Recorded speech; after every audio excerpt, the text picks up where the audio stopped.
Assalamualaikum warahmatullahi wabarakatuh. Waalaikumsalam warahmatullahi wabarakatuh. Selamat pagi Ibu dan Bapak semuanya. Bagaimana keadaannya hari ini? Alhamdulillah. Ya, alhamdulillah. Bersyukur kita panjatkan kehadiran Allah Subhanahu wa taala. Berkat karunia-Nya kita bisa berkumpul hari ini pada pertemuan mengenai rencana tindak lanjut rancangan pembelajaran berbasis proyek dalam program pengembangan keprofesian guru PJOK oleh Bapak Firman Nurdiansyah. Yang pertama, langsung saja Ibu dan Bapak kita lakukan sambutan dari Bapak Wakil Kepala Sekolah SMP Negeri 2 Cianjur kepada Bapak Dadang Sekandi MPD, dipersilahkan. Bismillahirrahmanirrahim. Assalamualaikum warahmatullahi wabarakatuh. Bapak Ibu yang saya hormati, marilah kita panjatkan puji dan syukur kepada Allah Subhanahu wa taala bahwasanya pada kesempatan ini kita bisa bersama-sama berkumpul dalam rangka kegiatan melaksanakan program pengembangan keprofesian guru PJOK yang dilaksanakan oleh Pak Firman. Alhamdulillah, terima kasih kepada Bapak Ibu yang sudah hadir. Izinkan saya sebagai Wakil Kepala Sekolah bagian kurikulum, ya, karena Bapak Kepala Sekolah pada kesempatan ini ada kegiatan yang tidak bisa ditinggalkan, sehingga untuk sementara saya yang mendampingi Pak Firman dan membuka acara ini. Bapak Ibu yang saya hormati, kegiatan ini merupakan kegiatan yang sangat baik, ya, bagi semua guru, bukan hanya bagi Pak Firman sebagai guru PJOK yang mengikuti kegiatan program pengembangan keprofesian guru PJOK. Mudah-mudahan kegiatan ini dapat dijadikan motivasi bagi guru yang lain. Jika Pak Firman mengikuti kegiatan program pengembangan keprofesian guru PJOK, guru-guru yang lain juga bisa mengikuti berbagai kegiatan yang sesuai. Apalagi kita sebagai sekolah penggerak yang menggunakan kurikulum merdeka, banyak program yang bisa dikembangkan. Seperti diantaranya adalah mengikuti kegiatan-kegiatan yang harus kita ikuti, yaitu melalui kegiatan PNM. Nah, Bapak Ibu, program ini mudah-mudahan berjalan dengan lancar dan dapat dilaksanakan khususnya di SMP Negeri 2 Cianjur. Namun program ini bagi Pak Firman ya bukan hanya karena tugas gitu ya dilaksanakan, tetapi program ini dapat berlanjut walaupun kegiatan pelatihan yang diikuti oleh Pak Firman itu sudah selesai gitu ya. Jadi dapat dikembangkan, kemudian dapat dilaksanakan sehingga berbagai kegiatan yang berhubungan dengan PJOK atau olahraga dapat berlanjut dengan baik. Ada satu pesan dari saya sebagaimana yang dititipkan oleh Bapak Kepala Sekolah, yaitu bahwa dalam melaksanakan program itu harus dilakukan dengan prosedur yang benar, kemudian harus benar-benar dilaksanakan. Jadi harus benar-benar dilaksanakan sehingga tahapan demi tahapan itu berjalan dengan baik. Nah, satu lagi bahwa dalam melaksanakan program ini tidak hanya dilakukan oleh Pak Firman saja, tetapi Bapak Ibu juga dapat menjadikan dijadikan motivasi ya mengikuti kegiatan yang dilaksanakan oleh Pak Firman. Itu saja barangkali informasi yang bisa saya sampaikan. Mudah-mudahan kegiatan program ini sebulan ke depan bisa berjalan dengan lancar dan tentunya selalu mendapat ridho Allah Subhanahu wa taala. Terima kasih. Mohon maaf atas kekurangan. Assalamualaikum warahmatullahi wabarakatuh. Waalaikumsalam warahmatullahi wabarakatuh. Terima kasih kepada Bapak Dadang Sekandi MPD sebagai Wakil Kepala Sekolah Bidang Kurikulum. Untuk selanjutnya mari kita mendengarkan pemaparan oleh Bapak Firman Nurdiansyah. Untuknya dipersilakan. Baik. Bismillahirrahmanirrahim. Assalamualaikum warahmatullahi wabarakatuh. Waalaikumsalam warahmatullahi wabarakatuh. Alhamdulillahirabbil alamin. Puji syukur kita panjatkan kepada Allah Subhanahu wa taala pada hari ini kita bisa berkumpul di ruangan ini dalam keadaan sehat, dalam hari cerah. Kemudian salawat serta salam semoga terlimpah curahkan pada junjungan kita besar Muhammad sallallahu alaihi wasallam. Yang saya hormati Bapak Wakil Kepala Sekolah dan yang saya hormati Bapak Ibu Dewan Guru semuanya. Yang pertama saya ucapkan terima kasih atas kehadirannya bisa berada di sini. Tadi sudah disampaikan oleh Bu acara, kita akan membahas mengenai rencana tindak lanjut, khususnya ini program yang sedang saya ikuti, yaitu dalam kegiatan PPKG PJOK, itu program pengembangan keprofesian guru PJOK. Alhamdulillah kegiatannya dilaksanakan daring dan juga luring. Kemudian kemarin di PPGP Jabar di Parung 1 minggu, dan mudah-mudahan ini hasil yang saya bawa ke sini bisa diimplementasikan di sekolah. Nah, izin Bapak Ibu semuanya, saya menyampaikan rancangan pembelajaran berbasis proyek di Mapel PJOK. Jadi ini merupakan kegiatan kokurikuler, ya. Jadi penguatan dari intrakurikuler yang biasa kita laksanakan, kegiatan mengajar. Nah, ini adalah penguatannya dengan kegiatan kokurikuler. Nah, untuk model pembelajarannya, nah ini juga bagian dari pembelajaran. Saya akan menggunakan sport education model. Nah, apa itu sport education model?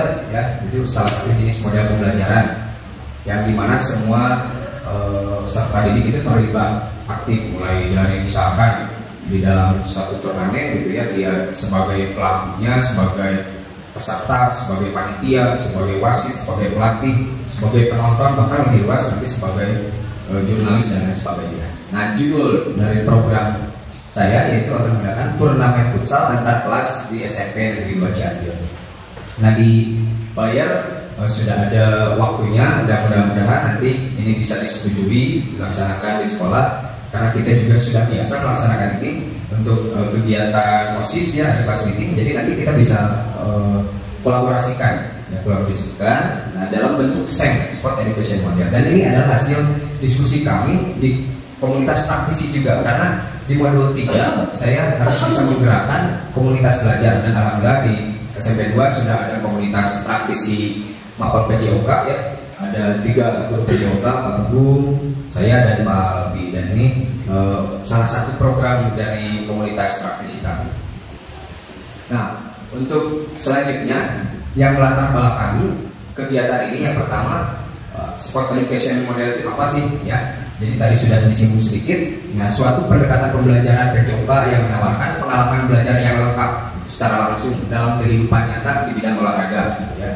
Nah, SEM itu salah satu program yang bisa berdampak positif kepada murid dengan memberikan kesempatan murid untuk belajar mengeksplorasi berbagai peran di dalam tim. Ya, bisa sesuai bakat dan minatnya gitu. Dalam tim itu bisa jadi, saya mau jadi pemain, misalkan ada yang jadi pelatih, ada jadi manajer, ada jadi wasit, ada pencatat skor. Nah, tadi bisa jadi penganalisis pertandingan, komentator dan sebagainya. Jadi murid itu diberikan kesempatan untuk memilih peran mereka masing-masing ya, sesuai kemampuannya tentunya. Nah, jadi selain itu juga memberikan kesempatan pada murid untuk mempelajari keterampilan, taktik, strategi, dan aturan permainan, sehingga mereka bisa memahami tanggung jawabnya melalui berbagai peran tadi gitu ya, sesuai dengan kemampuan minatnya.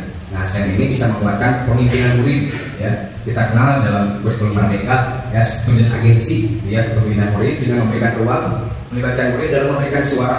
Jadi mereka bisa memberikan suara, memberikan masukan, pilihan, tadi pilihan dia mau jadi peran apa gitu ya, dan kepemilikan pada si murid. Kemudian memberdayakan murid saat program sekolah direncanakan, dari mulai direncanakan dan kita dengan murid mereka jadi apa, panitia apa misalkan ya. Kemudian sampai nanti di akhir dievaluasi. Nah, sehingga bisa terwujud lingkungan yang mendukung kepemimpinan murid. Nah, SEM yang akan kita laksanakan di SMP 2 itu turnamen futsal antar kelas. Nah, biasanya kelas dalam teknik kelas meeting, nanti kita mudah-mudahan bisa kolaborasikan dengan SEM ini gitu ya.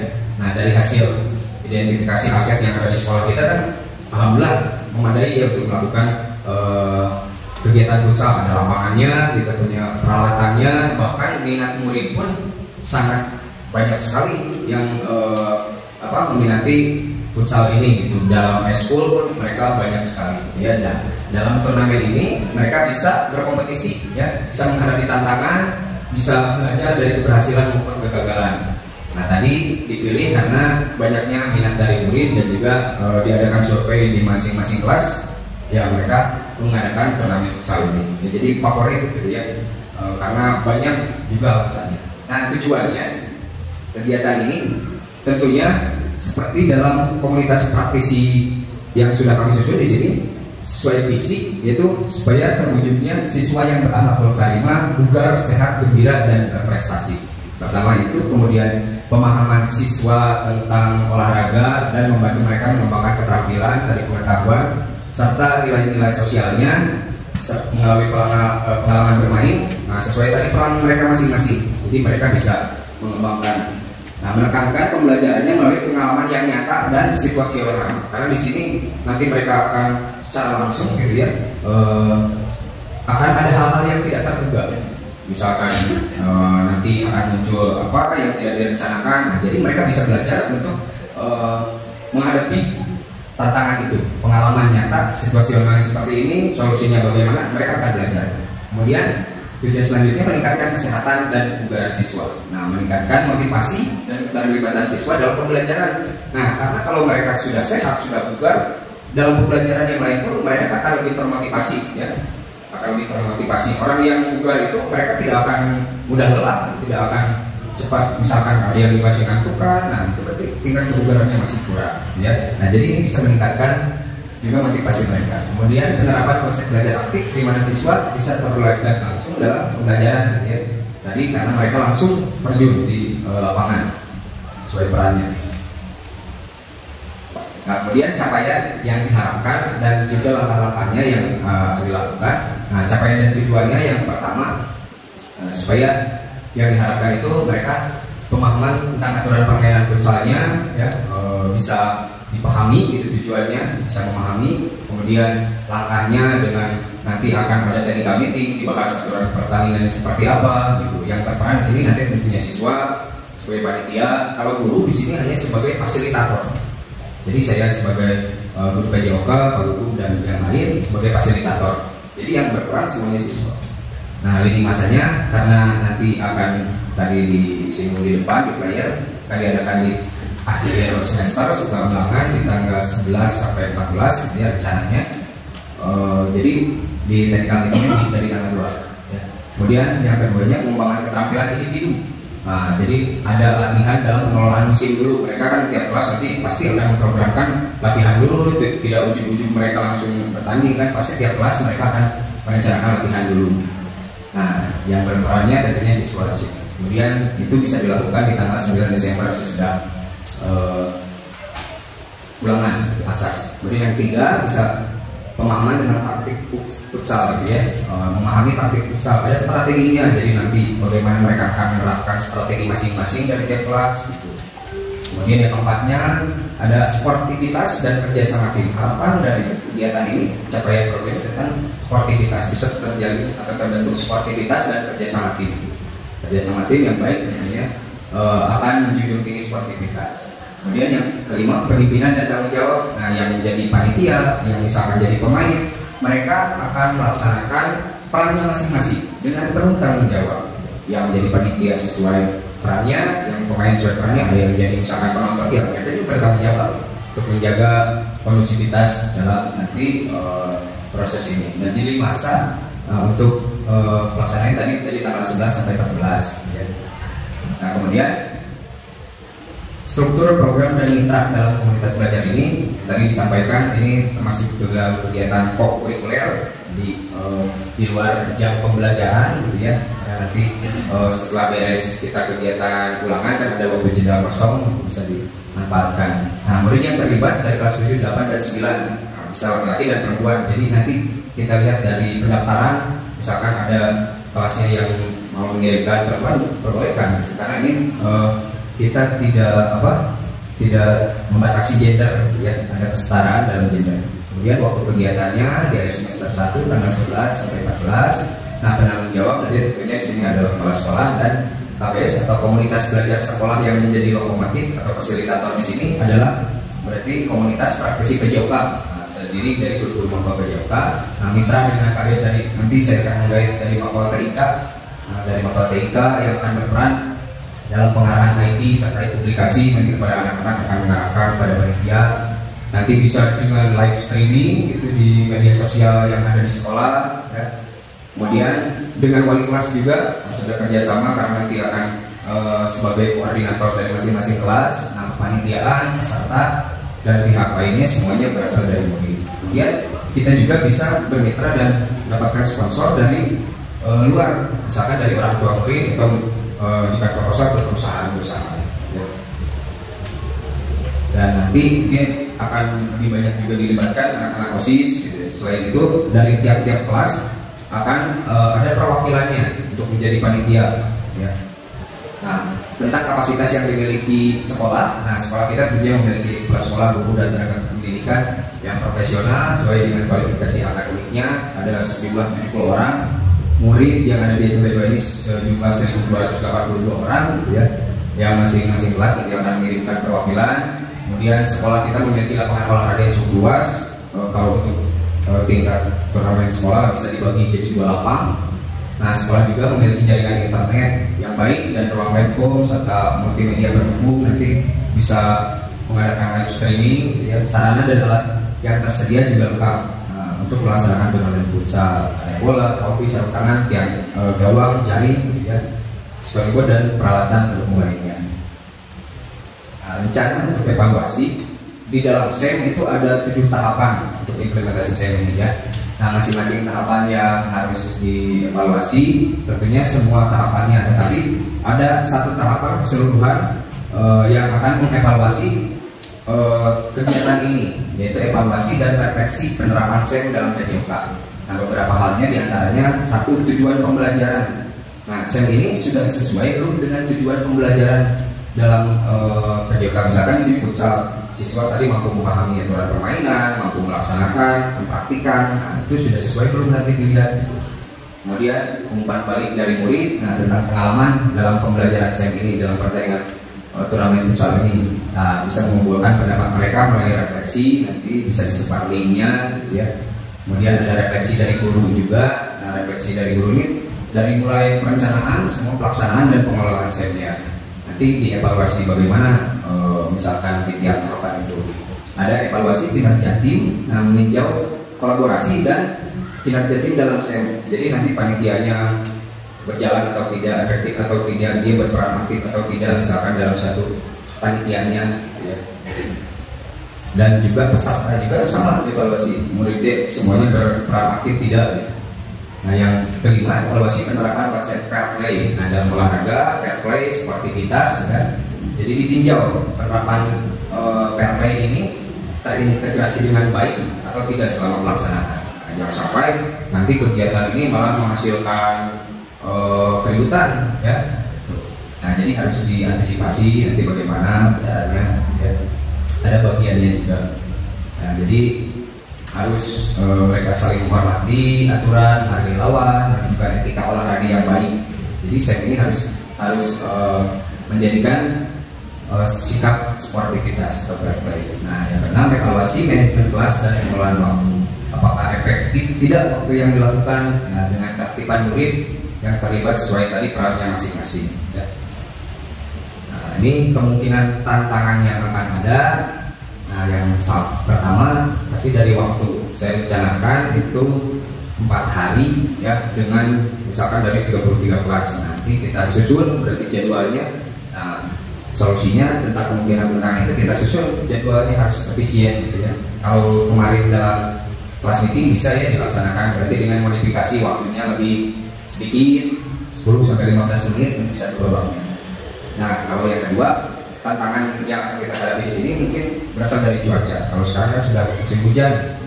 Kalau di kita lapangannya outdoor, kalau hujan ya otomatis akan diberhentikan pertandingannya karena itu bisa mengakibatkan bahaya untuk muridnya. Solusinya mungkin kita bisa pindah lokasi ke lapangan indoor, ya. Nah, yang ketiga, motivasi peserta, peningkatan motivasi peserta menjadi tantangan Kadang ada yang muridnya emang nggak mau lah, dia aktif aja gitu sebagai penonton atau sebagai apa, nggak mau aja. Nah, bagaimana caranya nanti kita menggunakan pendekatan positif, memberikan motivasi melalui pengakuan dan pujian. Ayo, misalkan kamu juga bisa berperan, tidak hanya harus jadi pemain, bisa jadi penonton, bisa jadi misalkan komentator, gitu ya. Kemudian yang keempatnya manajemen tim. Nah, kesulitan dalam manajemen tim ini nanti di tiap kelas pasti akan berbeda kemampuannya. Nah, mereka akan belajar manajemen timnya, gitu ya. Nah, kita lakukan komunikasi terbuka jika ada konflik harus segera ditangani. Yang kelima, evaluasi dan umpan balik. Memberikan evaluasi yang efektif dan memberikan umpan balik yang konstruktif pada setiap peserta. Ini akan susah kalau misalkan semua yang terlibat dari 7, 8, 9. Nah, ada yang aja kita bisa memberikan umpan balik secara individual, gitu ya. Tidak harus semuanya, tapi nanti yang terlihat bisa kita berikan umpan balik. Yang keenam, ada keterlibatan orang tua dan komunitas. Nah, bagaimana caranya? Berarti ini tantangan ini jika kurang dukungan atau keterlibatan orang tua, nah misalkan kita bisa mengadakan dulu pertemuan dengan orang tua untuk menjelaskan kegiatan ini, jadi nantinya mereka paham dan akan mendukung kegiatan ini. Nah, Bapak dan Ibu, itu saja ya untuk rencana tindak lanjut dari program pembelajaran yang berbasis proyek di komunitas praktisi SMP 2, gitu ya, yang mudah-mudahan nanti bisa disetujui, bisa dilaksanakan supaya ke depan ya bisa ada pengembangan, gitu ya. Baik, untuk selanjutnya mungkin kita diskusi saja. Ada barangkali ada pertanyaan dari Bapak dan Ibu terkait tadi, silakan ya, Ibu Harita. Terima kasih.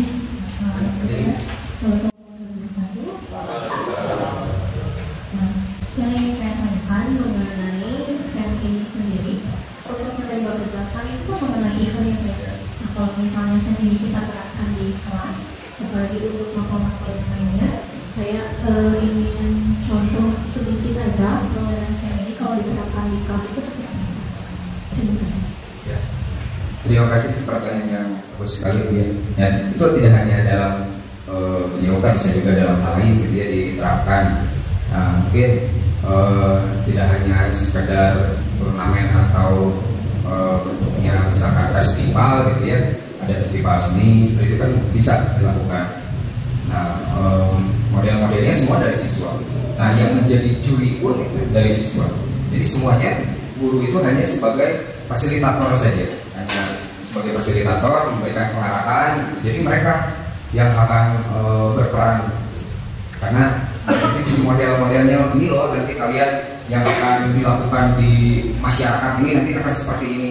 Pasti nanti ada misalkan di lingkungannya yang dalam hal kecil lah 17 Agustusan gitu ya. Nah, 17 Agustusan mereka bisa terlibat dalam itu. Tidak hanya olahraga, kan bisa dari seni juga, dalam hal lain. Apalagi di kelas nanti gitu ya. Dalam hal kecil di kelas, satu kelas saja misalkan kita bisa memanfaatkan ini. Jadi mereka bisa mencoba langsung. Kalau saya jadi misalkan perannya sebagai ini, bagaimana rasanya, nanti mereka akan merasakan langsung gitu. Nah, jadi uniknya di sini kan tadi berdasarkan situasi nyata dan situasional. Jadi ada hal yang di luar rencana, mereka bisa berpikir kritis bagaimana untuk menyelesaikan solusi itu. Nah, tinggal kita dari guru untuk mengarahkannya. Gitu. Ya, cukup aku. Ya, mudah-mudahan tidak puas. Silakan, Pak Andri. Oke, terima kasih. Mungkin saya Pak untuk yang ditanyakan oleh Bu Nurita, kan tadi pengen tahu contoh yang di kelas mungkin ya, yang saya tangkap.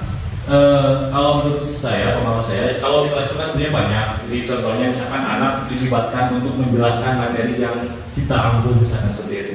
Misalkan kalau di informatika ya anak diberikan tugas per kelompok, kemudian nanti dibuatkan slide-nya dan nanti akan ditampilkan lewat PowerPoint, misalkan seperti itu. Nah, anak-anak kan misalkan tidak hanya kita yang menjelaskan, dia langsung menjelaskan kepada teman-teman yang lain, kemudian nanti teman yang lain bisa saja sebagai penilai. Nah, itu kan, jadi di sana tuh anak tidak hanya sebagai pendengar atau sebagai yang belakang saja, tapi anak di depan tampil, kemudian ada yang menilai, jadi nanti bisa sampai seperti sen seperti itu kan ya mungkin ya contohnya. Oke, terima kasih Pak. Assalamualaikum. Ya, terima kasih Pak Andri untuk tambahannya. Ya, betul. Bisa diusahakan di kelas gitu ya. Nah, nanti bagaimana caranya dikemas dalam bentuk sen itu ya. Oke, itu saja Bapak Ibu, mungkin karena waktu juga ya, Bapak Ibu kan telah menyempatkan waktu. Terima kasih. Saya ucapkan sekali lagi Bapak Ibu sudah menyempatkan waktu di sela istirahatnya karena harus mengajar lagi. Demikian yang bisa saya sampaikan. Kita insya Allah nanti bisa lanjutkan diskusinya di luar kesempatan ini. Mohon maaf apabila ada kekurangan dan kesalahan dalam kata yang disampaikan. Terima kasih sekali lagi Bapak Wakil Kepala Sekolah. Assalamualaikum warahmatullahi wabarakatuh. Baik, terima kasih kepada Bapak Firman Nurdiansyah. Boleh tepuk tangan dulu buat Bapak atas pemaparan yang luar biasanya terkait rencana tindak lanjut mengenai rancangan pembelajaran berbasis proyek. Untuk hari ini kita tutup dengan alhamdulillah bisa sampai dengan Bapak. Alhamdulillah. Untuk kegiatan hari ini saya cukupkan sekian. Saya tutup. Saya pamit diri. Assalamualaikum warahmatullahi wabarakatuh.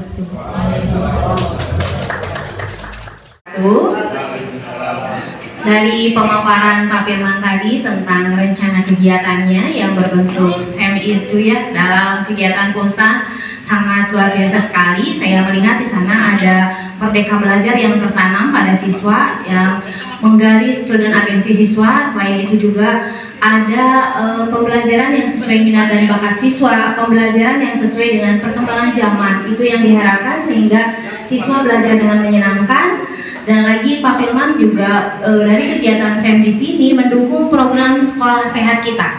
Terlihat, saya yakin dari kegiatan futsal ini sekolah sehat kita akan semakin muncul dalam kegiatan fisik dari semua siswa tentunya. Kegiatan ini tentunya akan sangat bermanfaat bagi sekolah kita. Itu saja mungkin, terima kasih banyak. Semoga kegiatannya berhasil dan semua siswa dan sekolah bisa saling bekerja sama dengan baik. Terima kasih. Assalamualaikum warahmatullahi wabarakatuh.